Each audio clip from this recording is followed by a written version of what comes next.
Korupsi MBG, bongkar semua pemainnya dan kawal proses hukumnya. Program makan bergizi gratis adalah mahkota pemerintahan Presiden Prabowo Subianto. Program ini dipromosikan sebagai investasi terbesar untuk masa depan generasi Indonesia. Karena itu, publik berhak marah ketika program yang dijanjikan menjadi solusi persoalan gizi nasional justru menjadi bancakan para pejabat dan komplotannya. Kejaksaan Agung telah menetapkan 5 tersangka dalam kasus dugaan korupsi tata kelola MBG tahun anggaran 2025-2026. Mereka adalah mantan Kepala BGN Dadan Hindayana, mantan Wakil Kepala BGN Sony Sanjaya dan Ludwig Usung, serta 2 pihak swasta Asep Yusuf Somantri dan Andri Mulyono. Kasus ini menjadi sorotan karena menyangkut program yang menyedot anggaran negara dalam jumlah luar biasa besar. Mula MBG dirancang dengan anggaran 335 triliun rupiah, lalu direvisi menjadi 268 triliun. Namun jumlah itu tetap fantastis. Dengan kebutuhan sekitar 1 triliun rupiah per hari, MBG merupakan salah satu program dengan pembiayaan terbesar dalam sejarah APBN. Besarnya anggaran seharusnya diikuti pengawasan yang ketat. Yang terjadi justru sebaliknya. Sejak awal MBG menuai kritik dari berbagai kalangan, guru, ahli gizi, dokter, pengamat pendidikan, mahasiswa, hingga organisasi masyarakat sipil yang mempertanyakan tata kelola dan efektivitas program ini. DPR juga berulang kali menyoroti transparansi pengelolaannya. 5 gugatan soal anggaran dan amburadulnya pengelolaan MBG sedang diproses di Mahkamah Konstitusi. Bermacam kekhawatiran tersebut sejujurnya telah menemukan pembenarannya. Penyidikan Kejaksaan Agung mengungkap dugaan markup pengadaan barang, manipulasi data penerima manfaat, hingga praktek jual beli titik satuan pelayanan pemenuhan gizi atau SPPG. Program yang seharusnya memastikan anak-anak Indonesia memperoleh makanan bergizi justru diduga menjadi ladang rente dan bancakan anggaran. Yang lebih mengkhawatirkan, kasus ini diduga tidak berdiri sendiri. Pengacara Elza Syarif yang baru saja mengundurkan diri sebagai penasihat hukum Sony Sanjaya mengungkap adanya dugaan setoran rutin dari rente SPPG kepada mantan kliennya. Sementara Sony Sanjaya yang mengajukan diri sebagai justice kolaborator mengklaim siap membuka keterlibatan sedikitnya 26 nama lain, termasuk nama-nama besar di Republik ini. Jika informasi ini terbukti, maka perkara MBG berpotensi berkembang menjadi salah satu skandal korupsi terbesar dalam sejarah program sosial pemerintah. Karena itu, penyidikan tidak boleh berhenti pada 5 tersangka. Kejaksaan Agung harus menelusuri seluruh rantai pengambilan keputusan, aliran dana, dan pihak-pihak yang diduga menikmati korupsi dari proyek ini. Pemeriksaan juga harus diperluas hingga ke tingkat SPPG sebagai unit pelaksana paling bawah. Korupsi dalam skala besar hampir mustahil terjadi tanpa jaringan yang luas dan sistematis. Mahasiswa, akademisi, dan kelompok masyarakat sipil terus-menerus mengawal kasus ini. Kritik mereka sejak awal terbukti bukan alarm palsu. DPR pun tidak boleh diam. Sangat disayangkan ketika pembahasan anggaran MBG tahun 2027 justru digelar secara tertutup. Program ini yang menggunakan ratusan triliun rupiah uang rakyat seharusnya dibahas secara terbuka dan dapat diawasi publik. Menutup akses terhadap pembahasan anggaran sebesar itu adalah praktik demokrasi yang memalukan.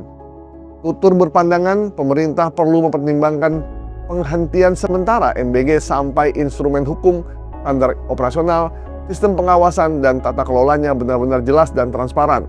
Jika tujuan utama program ini adalah mengatasi gizi buruk dan stunting, maka intervensi harus diprioritaskan kepada anak-anak yang benar-benar membutuhkan, terutama di wilayah 3T dan daerah dengan kerawanan gizi tinggi. Pada pimpinan baru, Tutur berharap sudah saatnya menghentikan jargon-jargon indah dan pidato-pidato manis tentang MBG. Hentikan pula laporan asal Bapak senang dan juga hanya menampilkan keberhasilan di atas kertas. Rakyat tidak membutuhkan narasi baru, melainkan pembuktian. Bongkar korupsi sampai ke akar-akarnya, usut semua pihak yang terlibat. Buka seluruh data penggunaan anggaran dan benahi tata kelola secara menyeluruh. Korupsi dana MBG bukan sekadar pencurian uang negara, ini adalah pengkhianatan terhadap masa depan anak-anak Indonesia. Karena itu, pandangan Mahfud MD bahwa pelaku layak dihukum sangat berat, kalau perlu dihukum mati, harus mendapat perhatian. Sesungguhnya rakyatlah pemilik kedaulatan anggaran. MBG dibiayai oleh pajak yang mereka bayarkan, karena itu rakyat berhak menuntut agar setiap rupiah digunakan secara transparan, tepat sasaran, dan bukan menjadi bancakan segelintir elit yang berlindung di balik program populis.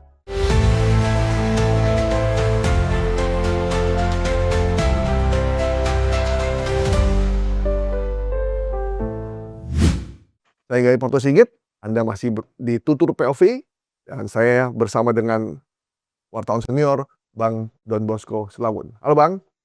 Apa kabar Mas Gaib? Alhamdulillah. Abang kayak wajahnya cerah nih, karena Messi 3 gol katanya. Iya, memang lebih enak nonton Piala Dunia daripada pikir yang berat-berat. Tapi Bang, kalau kita hanya mikir yang enak-enak, ini yang nggak Kamu enak. sudah pasang piala di Iya, sini. ini buat suasana ini. Tapi kalau kita hanya mikir yang enak-enak, yang berat-berat ini nggak jangan mikirin kan repot juga. Banyak juga yang mikir ya. Cuman sampai di tingkat mikir-mikir begitu saja. Tapi ini gini nih Bang. Tidak mungkin satu tindakan korupsi dengan dana yang begitu besar dilakukan hanya oleh 1 sampai 5 orang. Katanya korupsi itu pasti berjenjang dan melibatkan banyak orang. Abang setuju nggak? Ya kalau angka uangnya sebegitu mestinya tidak bisa hanya 5 orang. Kenapa kita duduk di sini? Karena kita nguping kiri kanan beberapa hari ini. Lalu kemudian ada pembicaraan di luar sana yang mengatakan nanti yang diambil ya 5 orang itu saja. Padahal kan kita tahu orang ini memperkaya diri sendiri. Yang 5 orang tadi. Ya. Tapi kemudian kan ada orang lain yang diperkaya. Ya. Jadi korupsi itu memperkaya diri sendiri maupun memperkaya orang lain. Dan kita bisa tahu siapa saja yang bisa diperkaya di situ. Itu macam-macam. Ada pelaksana SPPG, ada pejabat yang mungkin mata rantainya besar atau banyak begitu yang kemudian ikut menikmati hasilnya. Lalu kemudian ada orang yang karena begini kan ada para politisi yang kemudian kita dikasih dapur. Ya. Kamu jalankan ini dia potong sekian. Ya. Lalu kemudian orang di bawahnya dia potong sekian. Yang sampai ke anak-anak atau para sasarannya itu tinggal ada yang 10.000, ada yang 6.000. Jadi coba bayangkan mata rantai itu gitu dan berapa banyak orang di situ yang bisa mengutip-ngutip itu. Dan ini kan seperti secara sistematis menjadikan uang MBG yang begitu besar jadi bancakan.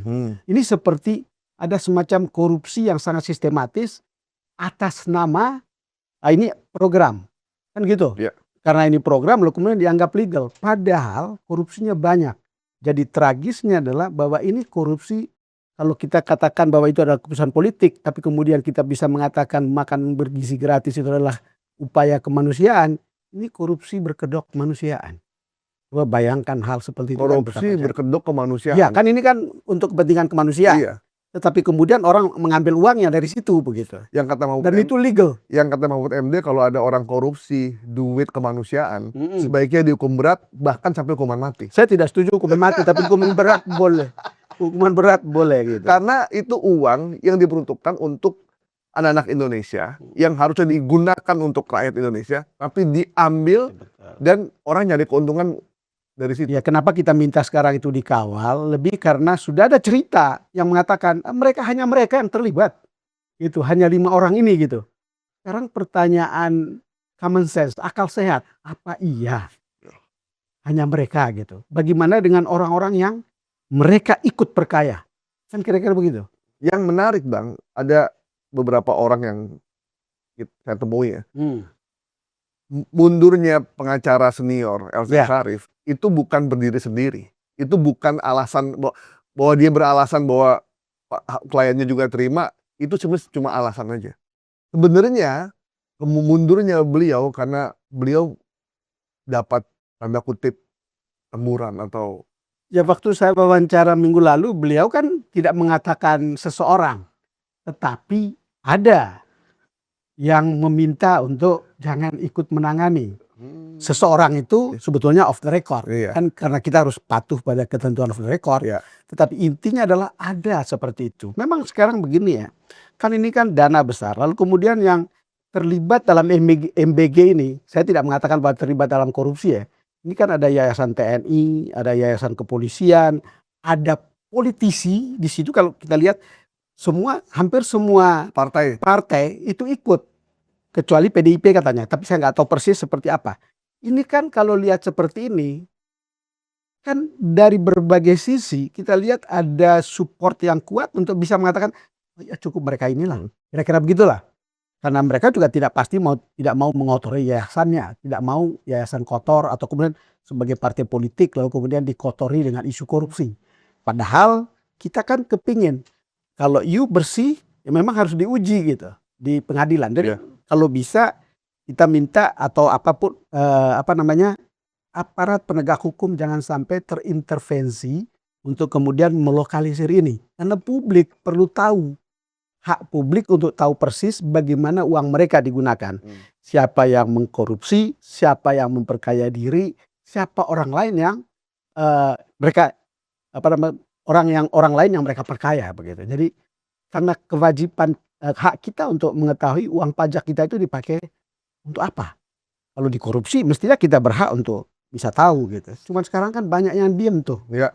Banyak yang diam. Kita tidak pernah melihat KPK mau ikut ambil bagian dalam proses ini gitu. Padahal itu misalnya penyimpangan itu mungkin bisa dilihat dengan mudah di depan mata. Lalu kemudian kita tahu bagaimana kita belum pernah dengar BPK punya audit seperti apa tentang dana MBG ini.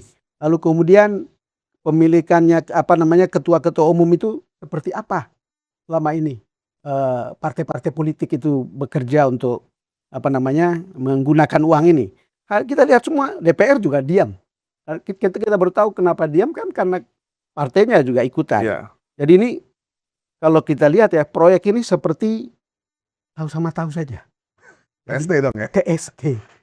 Dan sekarang kita baru tahu bahwa ada suara yang mulai kencang. Ya. Mahasiswa punya suara, mulai demo di sejumlah tempat. Lalu kemudian kita tahu bahwa ada sejumlah perkara yang masuk ke MK. Ya. Dan itu berarti lagi dibahas nih. sekarang lagi dibahas. Itu artinya apa? Ya orang sudah mulai menyuarakan ini dan itu tidak bisa diabaikan.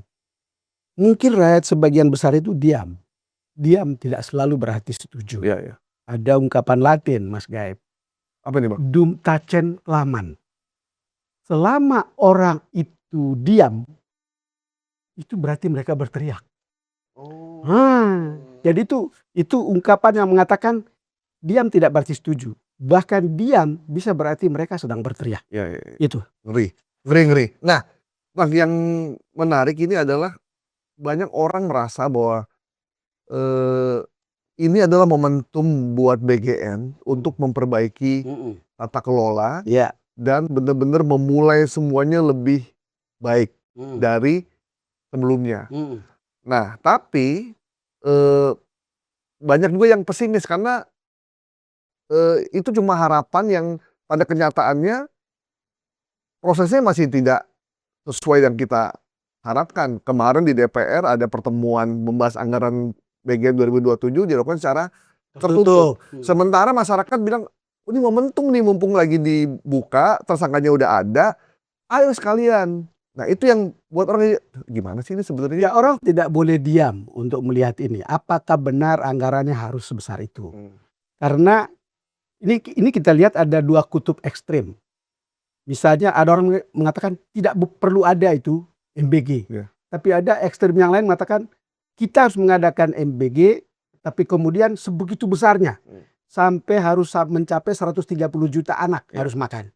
Tapi itu ada dua ekstrim.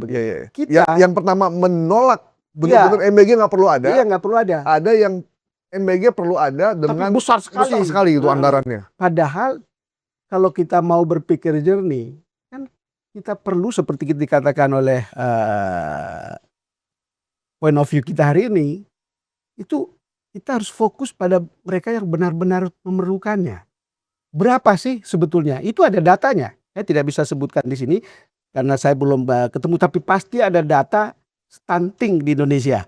Mungkin misalnya tidak sampai lah, harus 80 juta. 30 juta mungkin sudah terlalu tinggi juga jumlahnya. Mungkin juga 17 atau 20 juta. Nah fokusnya ke mereka. Kalau fokusnya ke mereka kan kita bisa hitung berapa gitu. Dan satu, kedua itu kan daerahnya juga kita sudah pasti tahu di daerah-daerah tertinggal. Nah, kemudian ada di misalnya daerah yang banyak penduduknya. Misalnya Jawa Barat, Jawa Tengah, Jawa Timur. Itu bukan karena ini, tapi karena populasinya besar, maka di situ juga jumlahnya besar. Tapi kan kalau kita punya data yang rinci, sayangnya pemerintah kita itu malah cari data. Pemda kita itu tidak bisa memanfaatkan data atau bahkan tidak pusing dengan data. Padahal data itu sangat perlu supaya sasaran itu tepat begitu. Ini yang kita lihat bahwa ya sebetulnya kita hanya ada di situ. Gitu. Posisi kita kan MBG tetap Itu dilanjutkan program mulia. dengan refocusing aja kan. Iya, Yang sesuai dengan yang refocusing. kemarin yaitu satu untuk siswa Iya. SD sampai SMP, kemudian Ibu hamil, dan ibu hamil. Kita bukan tidak tidak berpikir bahwa banyak anak yang harus dikasih makanan bergizi gitu. Tetapi kita tahu kemampuan kita sekarang berapa. Iya. Nanti kalau makin mampu baru bisa dijangkau. Ya sekarang juga masih orang kritik. Banyak orang bilang bukan makanan bergizi gratis, makan bersama gratis karena gizinya itu belum bagus. Iya, iya. Jadi sebenarnya kalau dengan situasi seperti sekarang korupsi sudah terbuka. Kemudian pemerintah melakukan evaluasi internal. Iya. Terus Bu Nani udah mengatakan bahwa dia akan melakukan refocusing Iya. untuk penerima MBG dan juga tempat-tempatnya. Itu kabar baik sebenarnya. Sebetulnya kabar baik. Kita melihat ada tanda-tanda perbaikan. Kita bukan soal tidak setuju, tetapi kita melihat misalnya langkah-langkahnya. Tapi kan belum ada langkah konkret. Iya. Kan baru mulai, tetapi dari gagasan itu pada umumnya sejalan dengan pikiran banyak orang. Harus refocusing atau fokus kepada betul-betul orang yang membutuhkan. Itu dari daerah 3T dan kemudian di wilayah-wilayah yang memang termasuk cukup banyak begitu. Tidak perlu kasih makan pada semua orang. Kedua, saya kira orang sudah mulai bicara bagaimana harus dilakukan audit atau diteliti untuk kemudian jatuh pada orang yang tepat. Sangat menarik bahwa misalnya kepala BGN yang sekarang, Nani Esdeang, itu punya wakil auditor, ex BPKP. Dan kalau lihat seperti itu, kelihatannya ada semacam semangat untuk melihat atau mengevaluasi kembali dan melihat dengan jernih di lapangan seperti apa sebetulnya situasinya, lalu kemudian yang kemarin itu apa masalahnya. Kita support ketika misalnya ini akan di refocusing sehingga jatuh pada orang yang benar-benar membutuhkan. Sambil kemampuan kita makin baik, begitu kemampuan keuangan negara makin baik, ya kita bikin makin diperluas gitu. Tapi ini tidak bisa seolah-olah sekali brak gitu. Saya kira Pak Prabowo juga sudah tahu masalahnya. Dan kemudian kan akibatnya adalah ini soal kepercayaan orang terhadap APBN kita. Ketika itu hanya untuk dijadikan makan lalu kemudian tidak produktif, orang lalu kemudian gimana penggunaan uangnya. Ini itu yang membuat orang sampai rupiah bisa guncang, sampai IHSG bisa guncang. Salah satunya adalah karena kebijakan alokasi APBN kita yang orang merasa rasanya ini tidak proper. Gagasannya betul, tetapi kita harus step by step. Siapa yang duluan dapat, lalu kemudian kalau semua sudah bisa dapat, lalu kan punya keuangan mampu, baru kita kemudian bisa bagikan. Sebenarnya banyak yang tidak menyangka bahwa ternyata seorang Dadan Hindayana yang begitu dipercaya oleh Presiden, dan bahkan Presiden beberapa kali di dalam pidatonya bilang bahwa Pak Dadan ini harusnya dapat penghargaan. Dan sudah dikasih bintang Mahaputra. Dikasih bintang Mahaputra segala macam, orang yang sangat mempunyai dedikasi, berjasa, tapi ternyata disikat juga ketika situasinya udah semakin berat. Artinya ini menjadi peringatan juga buat orang-orang yang merasa tanda kutip aman karena dekat dengan Presiden. Dan juga pelajaran buat nanti next project yang juga akan besar, yaitu Koperasi Desa Merah Putih. Kita berharap nanti ketika koperasi ini berjalan, nasibnya tidak akan sama dengan MBG. Ya kita hargai langkah Presiden. Jadi ini bukan soal teman, ini bukan soal orang dekat. Kalau korupsi, korupsi saja. Saya juga ingat misalnya Pak SBY dulu dengan besannya. Ya, itu. Dengan Deputi Gubernur BI ya kalau nggak salah. Jadi itu, ini kan kalau korupsi saja gitu. Dari segitu betul orang-orang yang merasa dekat dengan Presiden, apalagi lebih petantang petenteng dari Presiden misalnya, itu sesuatu yang anytime bisa terjadi begitu. Ini kan ada pelajarannya Iya, iya. dan bukan hanya berkaitan dengan kepala MBG, BGN, Dadan. Dan Bisa jadi akan ada orang lain. Ya Koperasi Merah Putih bisa juga akan kena begitu tuh hal-hal begitu. Walaupun kita tidak tahu ya persisnya, tapi banyak cerita-cerita yang miring seputar itu. Misalnya mobil dari India itu di mana sekarang? Iya. Kan itu kita belum pernah tahu lagi. jangan Apa sampai ceritanya? nasibnya kayak motor MBG ini Iya. yang belum dipakai juga sampai sekarang. Kemarin saya Yang ngobrol, kita khawatir itu gini loh. Ini kan kekuasaan itu selalu meninggalkan jejak. Penegakan hukum itu juga selalu meninggalkan jejak. Jejak kotor, jejak bersih, jejak bagus, jejak tidak bagus gitu. Dan itu akan diadili oleh generasi-generasi berikutnya. Hal-hal seperti itu kan kita bisa belajar dari sejarah.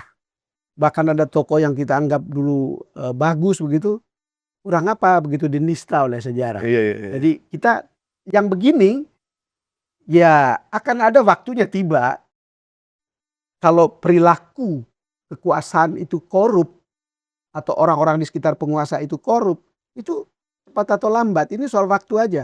Generasi berikutnya mungkin bisa lebih telanjang untuk menelanjangi Iya. pemimpin-pemimpin sebelumnya. Iya. Untuk menelanjangi generasi kita, anak-anak kita atau cucu-cucu kita bisa lebih berani begitu. Bukan tidak mungkin orang mulai akan seret, lihat lagi semuanya, buka. Ya akan ada saja begitu. Jadi tidak ada jaminan bahwa semua akan secure. Kalau you kotor tidak bisa dibersihkan. Soal teman dekat memimpin negara, kemarin saya ngobrol sama peneliti Praksa Institut Hardi Hermawan. Dia cerita gini, Lee Kuan Yew punya sahabat sahabat dari susahnya dia ketika membangun Singapura. Ketika sahabat ini diajak untuk menjabat jadi pejabat, ternyata dia korupsi. Dia korupsi begitu besar dan ketahuan. Saking takutnya pejabat ini dengan Lee Kuan Yew, uang korupsi dikembalikan. Uang korupsi dikembalikan, dikirim surat. Mr. Lee Kuan Yew, I'm your friend, mohon maaf semua segala macam. Ini saya kembalikan uangnya, semuanya tanpa tersisa. Terus, tapi mohon jangan disebarkan ke semua orang. Setelah itu dia bunuh diri. Apa yang dilakukan Lee Kuan Yew? Memaafkan? Ya, saya terima uangnya, tapi tetap saya akan umumkan ke publik. Karena kalau tidak diumumkan, ini akan jadi contoh buat, saya dengar itu merinding loh Pak. Ya, memaafkan tapi tidak memaafkan tapi tidak akan melupakan. Dan dia akan umumkan itu bahwa orang ini melakukan itu korupsi. Cina juga lebih kencang. Karena kalau nggak diumumkan itu akan jadi contoh. Hukuman mati kalau di Cina. Kalau kita pada umumnya pakai rompi tahanan, orang masih senyum-senyum. Orang bisa tertawa. Lihat kan gambar-gambarnya kan? Iya, sambil diikat sambil ketawa gitu ya. Nggak enak. Aduh, mudah-mudahan kita berharap banyak. Di satu sisi kita seneng ya, bukan seneng sih. Kita wah, penangkapan korupsi ini udah jelas nih. Cuma di sisi lain kita juga sedih ya ketika banyak pejabat yang kita percaya, yang bahkan pernah ketemu kita one on one gini. Iya. Dan ngomongnya tentang kemuliaan, ngomongnya tentang para koruptor itu ngomongnya sangat bagus. Nggak tahu kita itu dari kerongkongan mana ngomongnya. Padahal langkah tindakan itu korupsi gitu. Tapi kita percayalah pada Ibu Nani SD yang kalau dia sudah lihat kejadian sebelumnya, mestinya proses perbaikannya akan lebih baik gitu. Dan itu akan ada gitu. Karena kalau tidak ada, itu juga repot. Karena program ini disorot. Orang mengatakan ini bukan program, proyek. Nah bagaimana untuk betul-betul jadi program? Bukan proyek lagi. Kenapa kita ngomong ini? Karena sudah berkembang isu di luar sana bahwa hanya 5 orang itu gitu. Ya kalau betul oke gitu. Tapi kalau tidak, menurut kita bahwa betul 5 orang itu ya mestinya harus dimintai banyak kesaksian, banyak keterangan. Apalagi ketika kita dengar Ibu Elsa mengundurkan diri, tanda kutip itu ada sesuatu yang besar di luar sana gitu. Ya kita berharap nanti kan ada sidang ya Bang. Sidang kan terbuka. Tetapi kan di luar itu kan orang sudah bisa bersih-bersih sudah dari proses penyelidikan, penyidikan dan Iya. seterusnya kan bisa. Kita Karena ada orang sudah bilang ini pasti hanya mereka. ya kita lihatnya nanti apakah Pak Sony, Pak Ludwig Pusung Ya, dan wakil ketua yang lain itu dan dua dari swasta itu mau untuk bercerita, Ya. mau untuk membuka, dan apakah mereka juga berani? Ya kita tunggu aja. ya. Jadi gini, bukan kita tidak percaya bahwa mungkin hanya 5 orang. Tetapi kalau akal sehat kita percaya ini melibatkan begitu banyak orang, melibatkan begitu besarnya duit gitu. Oke, mereka memperkaya diri, tapi ada begitu banyak orang lain yang diperkaya. Jadi terus gimana gitu? Pak Sony sudah membuka diri untuk menjadi justice kolaborator, walaupun kabarnya ditolak oleh kejaksaan. Dia karena ditolak bukan kenapa-kenapa, karena dia ternyata Pelaku menjadi utama. pelaku utama, aktor intelektualnya. Hmm. Jadi kalau bukan aktor intelektual itu masih mungkin. Tetapi karena dia aktor intelektual, kata teman saya yang ahli hukum, itu nggak bisa gitu. Jadi justice kolaborator. Jadi dari 5 orang itu nggak ada yang bisa ya? Ya kalau mereka jadi pelaku semuanya ya susah. Iya, iya. Saya cuma penasaran nanti menunggu Pak Dadan Hindayana. Apa yang akan dia sampaikan nanti di pengadilan, ini menjadi sangat menarik. Ingat, Misalnya akan ada pertanyaan, berapa ribu ekor sapi? iya, bukan. Ingat Bang, Lele yang ditanya. Pak Dadan ini seorang akademisi. Iya. Seorang akademisi, dalam lubuk hatinya, dia akan menyimpan sedikit idealisme. Yang tetap dia harus akan jaga. Siapa tahu nanti di tengah-tengah ketika pengadilan berlangsung, sanubari idealisme ini akan muncul tiba-tiba. Tapi yang jelas, menurut saya penjelasan ketika Ibu Nani SD yang itu menjadi orang yang melaporkan, termasuk kalau katanya kliennya Ibu Elsa Sharif itu ada memfitnah, menurut saya dia kemudian ada di titik yang ada benarnya. Gitu. Saya ingat penjelasannya itu kan penanganan digital itu hanya boleh diketahui oleh orang-orang untuk SPPG itu hanya boleh diketahui oleh Pak Dadan sama Sony. Cuma 2 orang itu ya? Cuma 2 orang. Dalam kondisi seperti ini orang seperti Nani SD yang tidak ikut, wajar dong kalau bertanya. Lalu kemudian akhirnya kan kalau kita lihat aktivitasnya kan adalah ke lapangan, lihat apakah itu betul. Betul nggak emang terjadi? Apa betul kejadian. Ternyata kemudian ditemukan semua kecurangan-kecurangan tadi. Hampir semuanya bermasalah. Itu blessing kalau lihat seperti itu gitu. Jadi ya mudah-mudahan akan ada perbaikan ke depan. Jadi memang Pak Prabowo tuh tipenya tidak bisa hanya menerima laporan ternyata. Ini feeling saya ya. Dia kirimlah Bu Nani. Nih bahasanya nih. Coba lo cek dah terus. MBG, BGN, cek Dadan. Dia lihat, dia turun ke lapangan. Setelah semua dapat, nah ini balik lagi tuh. Yang saya dengar malah beda. Jadi Gimana, Bu Pak? Nani ini periksa di di lapangan, periksa lalu ada temuan. Temuan itu kemudian dikasih ke Jaksa Agung. Oh. Nah, itu kemudian yang ketahuan. Ini cerita orang masih. Kita lagi minta untuk Bu Nani kalau bisa datang ke sini cek semua itu. Bu Nani harus datang nih biar kita bisa tahu, karena Bu Nani kan bekas jurnalis Bang. Iya. Banyak yang meragukan juga nih, jurnalis apa bisa? Ya tenang aja, jurnalis tuh punya pemahaman yang luas dan Paling tidak hasil investigasinya ada gunanya gitu. Dan investigasi itu kan lebih karena seorang wartawan. ya kalau bukan seperti seorang jurnalis mungkin dia nggak akan bisa mengungkap semua kebocoran yang luar biasa ini. Bahkan sebelum Bu Nani ungkap itu ke publik atau sebelum Pak Prabowo mencopot Pak Dadan, semua orang pada diam semua. DPR juga Karena tidak ada yang berani melapor. semua diem, DPR diem. Nah begitu udah jadi tersangka, dicopot, barulah DPR, Menko, Menteri semuanya memberi komentar bahwa memang ada kebocoran dana 1 triliun setiap. Apa artinya itu? Jadi ya udahlah, udah terlambat. Tapi kita berharap bukan cuma sampai di sini.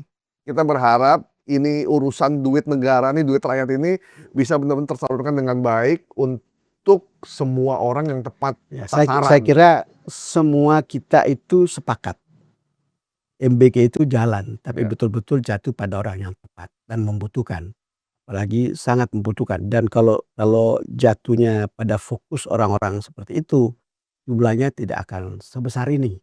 Yang kita khawatir kalau jumlahnya sebesar itu kembali lagi terjadi bancakan Ya, benar. orang gitu. Dan itu uang itu kan selalu menggoda orang yang menguasainya, menggoda orang yang menunggu untuk kebagian begitu. Ya, Jadi hal-hal seperti itu yang kalau bisa harus diakhiri, sehingga kita akan lihat pelaksanaan proyek ini atau program ini pada tahun 2027 atau mulai sekarang setelah ada Ibu Nani di situ, itu akan makin baik.